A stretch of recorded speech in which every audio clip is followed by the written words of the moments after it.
Well, that series sucked. Today on Locked On Dodgers, we'll talk about Clayton Kershaw's big struggling performance, what that might mean for him for the future.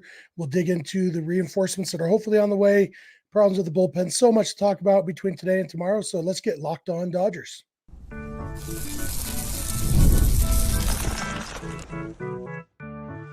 You are Locked On Dodgers, your daily Los Angeles Dodgers podcast. Part of the Locked On Podcast Network, your team every day.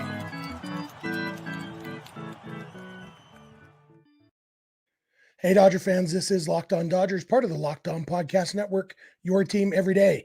Thanks to our everydayers for making Locked On Dodgers your first listen every weekday morning. And thanks to those of you who are with us live here on Wednesday night. Remember, this show is free and available on all podcast platforms and on YouTube simply by searching for Locked On Dodgers. And please subscribe wherever you're watching or listening right now. If this is your first time with us, my name is Jeff Snyder. That guy next to me is my co-host, Vince Semperio. Vince and I are both lifelong Dodger fans, just like a lot of you. We've also both spent time covering the Dodgers in the press box and the locker room, so we're not quite insiders, but we're bringing the smart fans' perspective on our boys in blue every weekday morning. Today's episode is brought to you by Game Time. Download the Game Time app, create an account, and use code LOCKEDONMLB for $20 off your first purchase. Terms apply. And Vince, this series, we didn't record after Tuesday night's game because we had just done the post-trade deadline episode that was all happy because Dodgers has a really good trade deadline. And then two really lousy games. In the first game of the series on Tuesday, the Dodgers went up 5-0 in the first inning. They didn't score again. The Padres scored 5 and then scored a 6th one in the 10th inning to win the game. The third time in the last few weeks, the Dodgers have blown a 5-run lead. And then I guess the bright side on Wednesday, they didn't blow a 5-run lead because they only scored 1 run and went down early. It was just a dumb series, but I feel like the main story today is Clayton Kershaw. His MLB record streak of 423 consecutive starts with at least 1 strikeout came to an end. He just didn't have any swing and miss today. Didn't get help from his defense, didn't help himself on defense, but also didn't help himself by not being able to get any swing and miss. And the Padres are a very good contact hitting team, but I don't think that's all that was at play in this game. Yeah, it's, now 2 of the last 3 times we've seen Clayton Kershaw pitch in the major leagues has been times where he didn't have any swing and miss, didn't get help from his defense. And, this just kind of had that. Now you kind of look back at the Giants start and think, okay, are the Giants that bad on offense? Was Kershaw that bad today? And you kind of try to piece together how you feel about it. And I think for me, it's one of those where, and we'll get into the bigger point late in a little bit right now, but I don't think he's done. I don't think he's ready right now. Realistically, if they had a healthy rotation, he probably would still, this would have been his last rehab start. Realistically, he might, he only threw 2 when he came back after the setback. He probably would have thrown at least 2 more. That'll give him, close to a spring training type. And then he could have joined the team. And, I don't know if it's a matter of that really matters. It realistically, the stuff is okay if he could locate it, but he can't locate the fastball. His slider is not as sharp and missing location. So, it's a little bit of that. So I genuinely don't know if it's a matter of the stuff is gone, not fully, but the stuff is gone, or he's just a little rusty. Yeah. And that's something that'll be, there's time to find that out, I guess. One thing that I thought was really interesting after the trade deadline, when, I saw several national outlets putting out graphics about potential Dodgers postseason rotation. And it was Tyler Glasnow, Jack Flaherty, Yoshinobu Yamamoto, and Clayton Kershaw. And I mean, everydayers know there's no bigger Clayton Kershaw fan than me, but I almost brought this up yesterday, but I didn't want to drag things down in our celebratory trade deadline episode. But I was like, I don't see any way that Clayton Kershaw is in the postseason rotation. And that was before today's start. He would have to really, really step things up. And his first start against the Giants was better than this one. His command was better. I don't think, I see Nando in the chat saying that any other team would have DFA'd Kershaw. I think that's ridiculous and suggests that the person talking doesn't know as much about baseball and maybe they're letting their emotions get to them or something. But Kershaw, this version of Kershaw, especially, there's no way this version who pitched tonight will sniff the postseason rotation. But that doesn't mean that he can't improve, and it doesn't even mean he can't help this team. I think that there's still the elements there because Kershaw's velocity, it's not like before he got hurt, he was throwing 96 and now he's throwing 91. No, he was throwing 91 before and he's throwing 91 now. The curveball, the slider, the movement is still about the same. It's mostly a command thing. But even at that, I said earlier this season, before Kershaw even came back, that I didn't expect him to be in the Dodgers postseason rotation. And that's because the Dodgers have kind of raised the bar. The main reason Kershaw, definitely the only reason he started game one of the postseason last year, and maybe the only reason he started at all, was because the Dodgers found themselves missing starters. Buehler got hurt, Julio did his thing, Eduardo Rodriguez, scuttled a trade, all those different things. It's like, crap, now we have a rotation of Clayton Kershaw and then a rookie and then Lance Lynn. That's not what the Dodgers are expecting this year. If Kershaw gets a start this postseason, it's because things have gone really wrong for the Dodgers rotation. Yeah, we've talked about postseason rotation a lot, and Kershaw's name almost never really came up, and I don't think it's realistic to think it would. I think Kershaw, even Kershaw himself, is one of those where he just wants to help the team. He knows that helping the team consists of being a regular season pitcher right now. And then, if somehow, whether he was really good or there was injuries that didn't and non-recoveries, then yeah, he could find his way in there. And then the other argument that I've seen is, the Dodgers are going to start Kershaw. It's just Dave Roberts likes to go to nostalgia, whatever the wording is specifically. And I just don't see that. I don't see the Dodgers starting a diminished Kershaw if there's 4 or 5 pitchers better than him on the roster and healthy heading into October.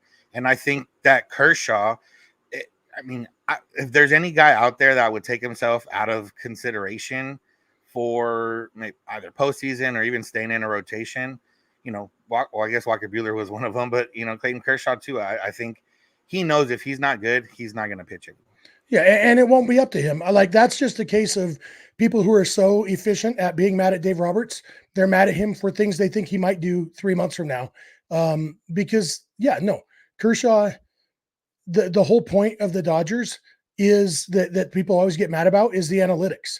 Guess what? Analytics tell you there's no analytic that would start this version of Kershaw. And, I believe that Dave Roberts makes the decisions in the moment, but Dave Roberts doesn't make the rotation on his own for the postseason. That is in conjunction with his on-field staff and the nerds upstairs, which I don't use that pejoratively, unlike people who are afraid of numbers. There's no way in the world, unless Kershaw earns a start in the postseason or everybody else is hurt, that Kershaw's going to start for the Dodgers in the postseason.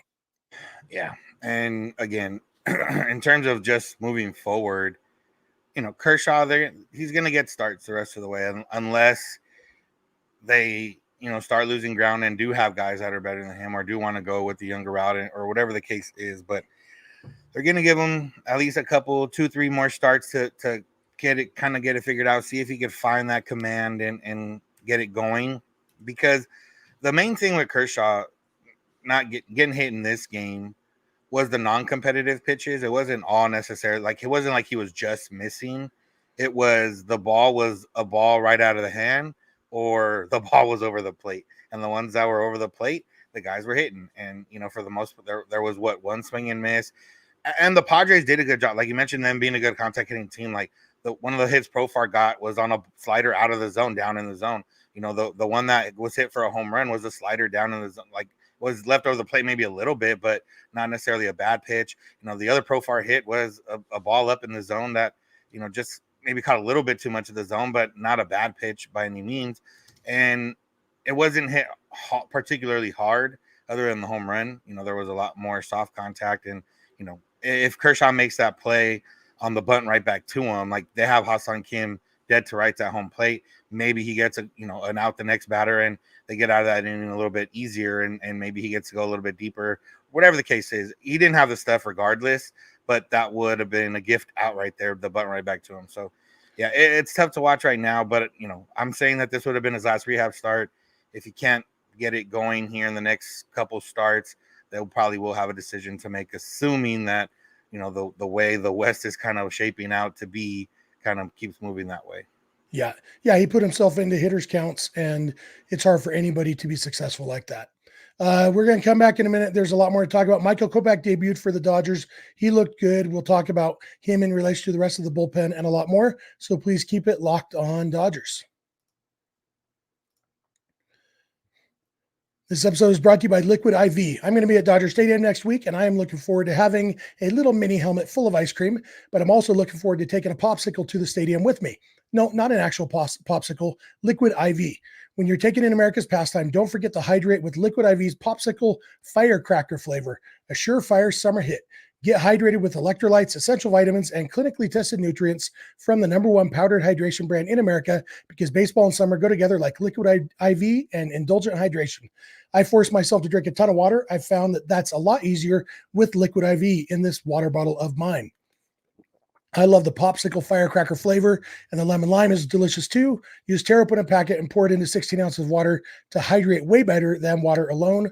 Powered by LIV Hydroscience, an optimized ratio of electrolytes, essential vitamins, and clinically tested nutrients that turn ordinary water into extraordinary hydration. It has 3 times the electrolytes of the leading sports drink, with 8 essential vitamins and nutrients, always non-GMO, vegan, gluten-free, dairy-free, and soy-free. No more thirsty summers when you indulge in hydration with Liquid IV, and get 20% off your first order of Liquid IV when you go to liquidiv.com and use code MLB at checkout. That's 20% off your first order when you shop Better Hydration today using promo code MLB at liquidiv.com.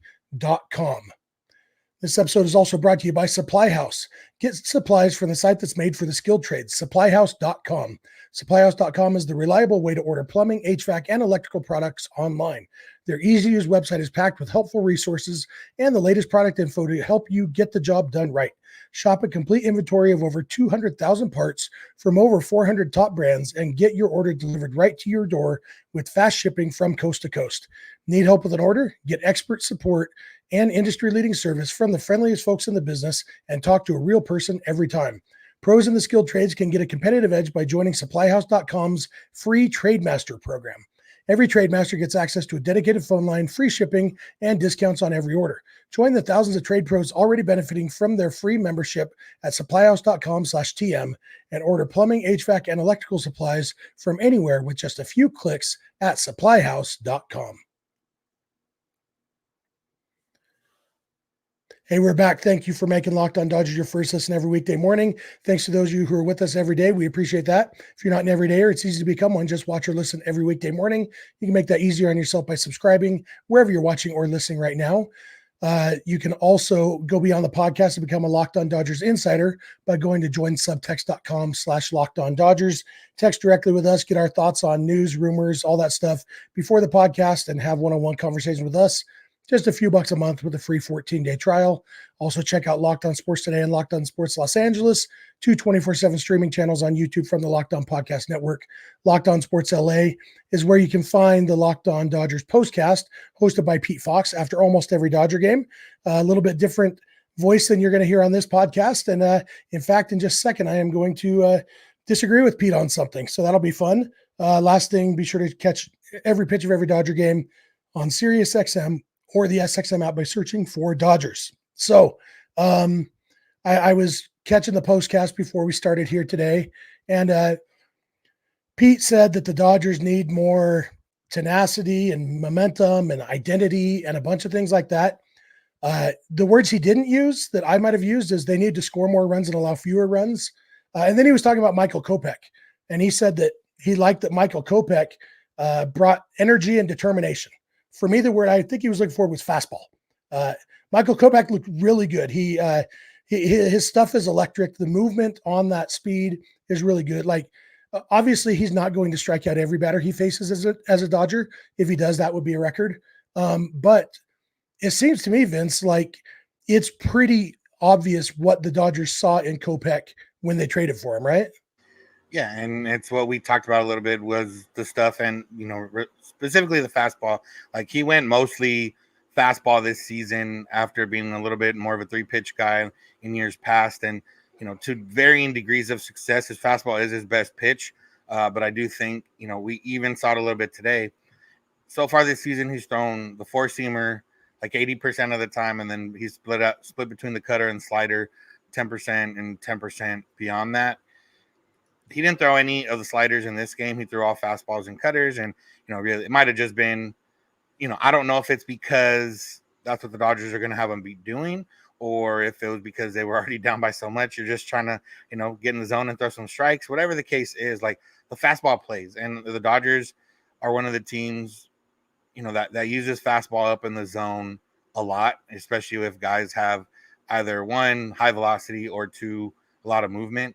And Kopech has not a ton of movement, but he has good movement on the fastball.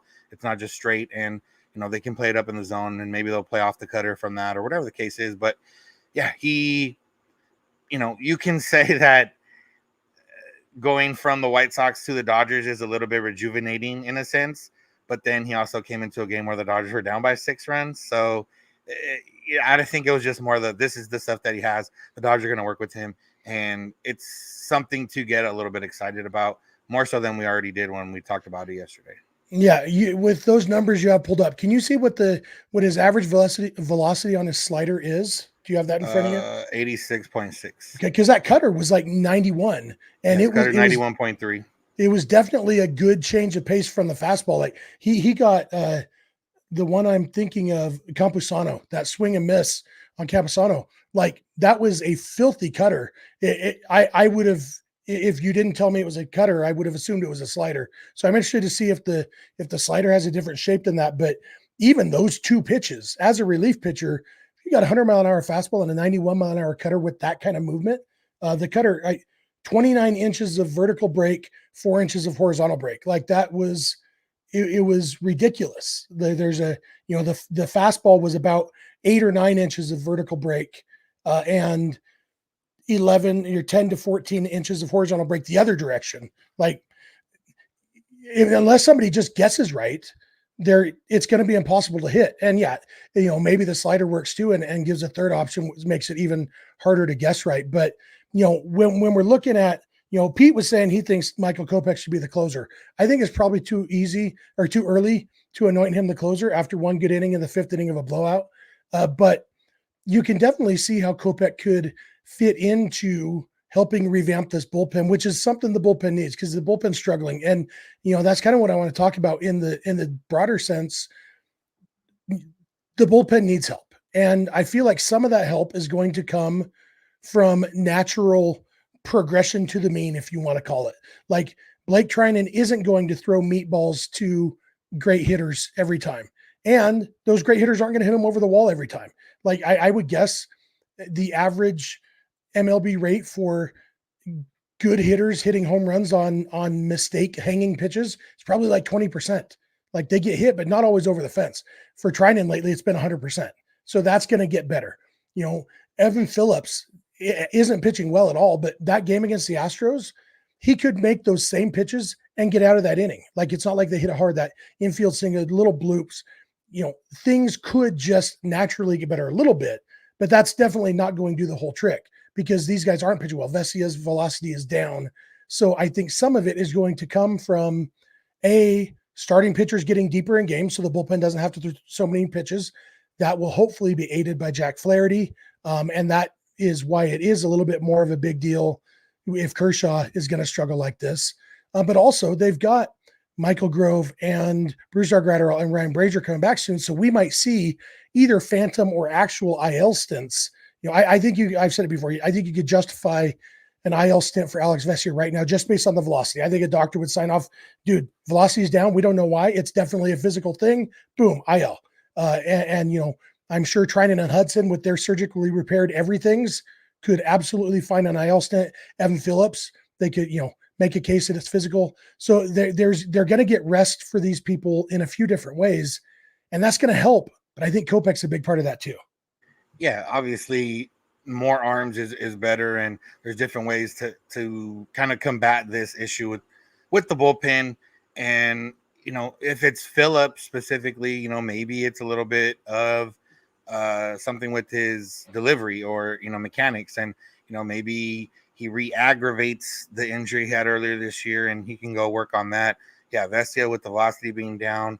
It's just one of those where there's not really anyone. When Joe Kelly is like maybe one of the guys you kind of want to come into a game, that's good if he's like your last or second to last guy. But if you think, do I want Phillips or Trinan or Kelly right now, and I want Kelly, I don't know if that's the right thing to go feel that way about a bullpen. When Kelly's right, obviously, yeah, but he's not necessarily right either. So, as much as the excitement was from the deadline yesterday, obviously we knew that it wasn't going to instantly change things, and especially considering that they only added one reliever. But I do think with Gratterall and Grove and Brazier already in the middle of the rehab assignments, it's a little bit easier to project them coming back rather than years past where they've had to project guys or hope guys came back without even being on rehab yet. Yeah, absolutely. So it'll be interesting to see. And I do think that, I guess maybe this is going to segue into our next segment because the fact is, for all the things they did at the trade deadline, Michael Kopech is the only new acquisition who has played. He's one of only two who's even put on the uniform so far. And so there is not, I guess Tommy Edmonds put on the uniform, but not on the active roster. Anyway, what I'm saying is the acquisitions haven't really kicked in yet. And there are reinforcements coming in other ways too. So if you are the kind of person who gets really annoyed by my endless optimism, get your typing fingers ready to get angry in the chat because we're going to come back and I am going to be optimistic about the future. So thanks for making Locked On Dodgers your first listen, and please keep it Locked On Dodgers. This episode is brought to you by Game Time. Like I said, I'm going to go into a Dodger game next week. Haven't been there since late March, actually. So I am looking forward to that. But buying tickets can be frustrating, whether it's for a Dodger game, some other sporting event, a concert, a comedy show, or whatever. It can be a major pain to not know how good the seats are, whether you get in the best price, all of that headache. But Game Time takes that headache away. With their seat views, you get a panoramic view from your seat in the app before you buy. And with the Game Time guarantee, you're guaranteed the best price on your tickets. That's right. If you find seats in the same section and row for less, Game Time will credit you 110% of the difference. You can also use Game Time's last minute deals to save 60% off buying last minute for sports, concerts, comedy, theater, etc. I did that a few weeks ago. I guess it's been over a month now, or just about a month. I used the last minute deals. I saved a ton of money when I went to see George Strait in Salt Lake. I just kept clicking on Game Time, watching the prices go down. And about 3 hours before the concert started, I got great seats or great tickets, a great deal on great seats down on the floor to watch George Strait. That was pretty awesome. So you can put the Game Time guarantee to the test too. Check all over if you want to, but I promise you, they're going to give you the best prices. So take the guesswork out of buying MLB tickets with Game Time. Download the Game Time app, create an account, and use code LOCKEDONMLB for $20 off your first purchase. Terms apply. Again, create an account and redeem code LOCKEDONMLB for $20 off.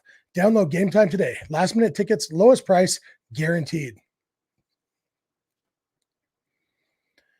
Hey, we're back. Thank you for making Locked On Dodgers your first listen every weekday morning. Thanks for being an everydayer. If you are, if you're not, go ahead and become one. Then we'll thank you tomorrow. I also thank you for being here live with us. We really appreciate all of you in the chat. You can go beyond the podcast and become a Locked On Dodgers insider at joinsubtext.com/LockedOnDodgers. Check out Locked On Sports Today and Locked On Sports Los Angeles on YouTube, and catch every pitch of every Dodger game on SiriusXM or the SXM app by searching for Dodgers. And so, Vince, like I said, Michael Kopech is the only one of the five players the Dodgers acquired who has played so far. The Dodgers, basically these last 5 games with Freddie Freeman out, have kind of been rolling out a split squad lineup. There's probably 4 guys in this lineup at least 4 guys who I don't expect to be even on the postseason roster, let alone starting in the postseason. And so, Jack Flaherty is going to start on Saturday. We'll get to see him in action.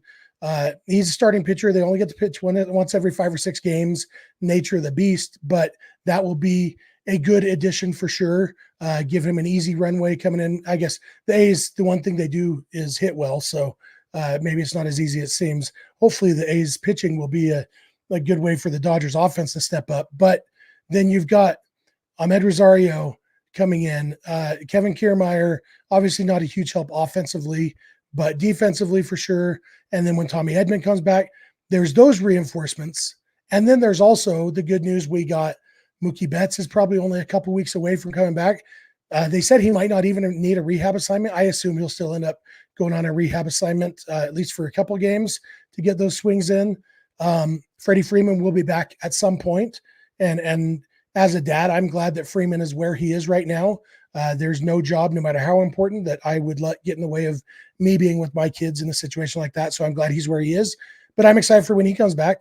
And Max Muncy apparently had a breakthrough, went to see, I don't know if it was Dr. John Asnar in Orem, Utah, my favorite chiropractor, free advertising, Dr. A, but whoever it was had a breakthrough for Muncy. He might be on his way back. Kind of interesting. Maybe it wasn't the oblique anymore. Maybe there was something else that had tightened up, but the chiropractor popped and cracked him into shape. So he might be back sooner than later. If the Dodgers had gotten Jack Flaherty and Tommy Edman and Ahmed Rosario and Kevin Kiermaier and Michael Kopech and Freddie Freeman and Mookie Betts and Max Muncy at the trade deadline, it would go down in history as the greatest trade deadline of all time.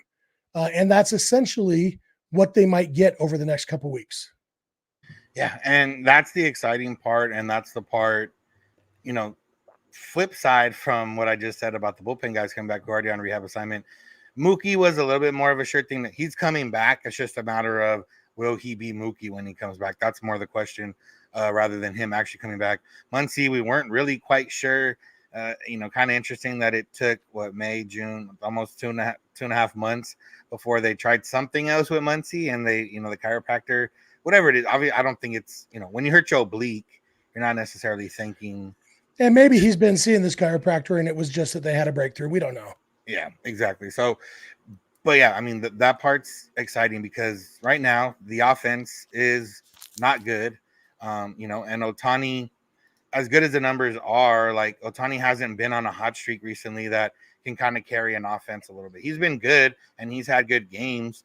And, not to put on Ohtani, I'm just saying, like, there's times where, he could be coming up with runners on base and getting hit every single time and then homering if, whatever the case is. Like, there's ways to go about it like that. And he's just been very, very good. Not, and then Teo's been, streaky as he is. He's not a guy that's hitting 300 and, he's a guy that's going to come up. Will Smith's been scuffling a little bit. So, you'd hope that would pick up. But other than that, like, Gavin Lux has been their best hitter in the last couple of weeks and hopefully that continues. But that's really where the lineup kind of has been ending. And you have, Biggio and Nick Ahmed and Kike and, Andy Pages and all these guys that haven't been hitting. And, I think one reason they maybe said Mookie might not need rehab is just because, like, how bad can Mookie be compared to what's already in the lineup? Like, get your rehab done now. So, So, there's a lot to come through right now. Yeah. If the bar is, can you hit better than Kike Hernandez? Yes. Mookie probably could have just stayed in the lineup with a broken hand. No offense, Kike. But and it's not just Kike. There's a lot of that. There's a message in the chat I just popped up about Ahmed Rosario. He and Kiermaier are supposed to both join the team in Oakland. Rosario is already on the active roster, which meant the Dodgers have been playing with a short bench the last couple of days too. Their bench today was just James Outman, Austin Barnes, and Hunter Fiducia. So you got the split squad and nobody else on the bench either. And so adding Kiermaier, that I assume it'll just be Fiducia going back down. And then when Freddie Freeman comes back, which also could be this weekend, we don't really know. They're kind of taking it one series at a time. So we'll see if Freddie is back. When he does come back, then that's when kind of the hard decisions start coming, because then the Dodgers have to decide. I assume at that point it's Kevin Biggio. Even though Biggio has hit well the last few days, the main reason that Biggio is still on the roster right now is because Freddie Freeman is out and Kevin Biggio is the only guy on the team with much experience playing first base. And so once that's not needed anymore, Biggio is probably gone at that point. And then, and then we think about when Mookie and Muncy come back, then that's when, okay, Kike, is your spot gone? Pages or Outman is for sure going down at some point, probably, maybe both of them. When Edman comes back too, like those three guys, Kike or Mookie, Muncy, and Edman, it's probably Kike, Pages, and Outman, maybe, or Nick Ahmed, I guess, one of those guys. So maybe they keep one of the center fielders But there's a lot of guys who played in this game tonight who aren't even going to be on the active roster in a couple weeks. Yeah, and if you are one of those guys that kind of was just mentioned, if you haven't started hitting yet, you might want to start hitting really, really good right now because that time is coming, and for might be a couple weeks for Mookie and Edman, might be a little bit longer for Muncy, but the time is coming, and if realistically, the Dodgers don't really have the loyalty to any of these, like no loyalty. Not that would get in the way, but I guess potentially could get in the way. People can say that that's why maybe Kike and Taylor were still on the roster up to a certain point, but the injuries did kind of help them last to this point. So we'll see what happens. I'm also curious, like Chris Taylor, is it just going to be one of those where at a certain point maybe they just shut him down for the rest of the season kind of deal, where like, all right, we have all these guys, you're probably not going to be on the postseason roster anyways, Chris Taylor, and you might not even be on the active roster. So there's a lot of things that can happen here. It's been a bad, well, I guess maybe normal to bad year for health for the Dodgers, but there seems to be a light at the end of this tunnel, and hopefully the Dodgers are moving toward that light a little bit faster than maybe they want to. Yeah. So, we'll see what happens with the roster. Justin Robleski was optioned to make room to activate Jack Flaherty. Robleski will probably be back at some point, maybe in a relief role. That's another thing that we didn't talk about in the bullpen discussion, that some of these guys, these young starters, might start transitioning to relief roles if that's what the Dodgers envision for them in the postseason. River Ryan pumping 100 out of the bullpen could be an interesting thing in October. I saw somebody else saying earlier that Clayton Kershaw should go to the bullpen. I don't see that happening. I see Kershaw as a starter when he's on the team. And, honestly, I had the thought tonight while Kershaw is pitching that it wouldn't surprise me if Kershaw retires. Like, not that I think he should, or even that I really think he will, but just knowing what a competitor he is and seeing, I think he will give himself a couple more starts, just like you and I are willing to give him a couple more starts. But that seemed like the kind of game that could make a guy just say, you know what, it's been a good career. Thanks for everything. I'm done. I especially because he does care about the team, and now that he's pitched, if they win, he'll still get another World Series ring. But yeah, it's going to be really interesting to see what this pitching stuff looks like from day to day over the next couple months, because there's so many guys to fill those 13 spots, and they all have their different pros and cons. Yeah. All right. There's plenty more we're going to talk about tomorrow. It's an off day tomorrow, so we're going to dig in. We might even look at, start guessing what do we think the postseason roster would look like, because there's going to be some tough decisions. If you have specific questions you want us to talk about tomorrow, start shooting them our way. I'll give you all the contact info in a second, because no games, so it'll be kind of a mailbag episode, but a lot to break down still going on. So thank you for making Locked On Dodgers your first listen. Thanks to our everydayers. If you're not an everydayer, it's easy to become one. Just watch or listen every weekday morning. Be sure to check out Locked On MLB for your second lesson. Paul Francis Sullivan, a.k.a. Sully, is the host over there, does a good job covering all of Major League Baseball, so check that out for your second listen when you're done here. You can go beyond the podcast and become a Locked On Dodgers insider by going to joinsubtext.com/LockedOnDodgers. Just a few bucks a month with a free 14-day trial. You can text directly with us. It's a lot of fun.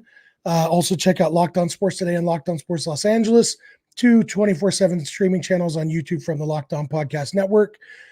You can catch every pitch of every Dodger game on SiriusXM or the SXM app by searching for Dodgers.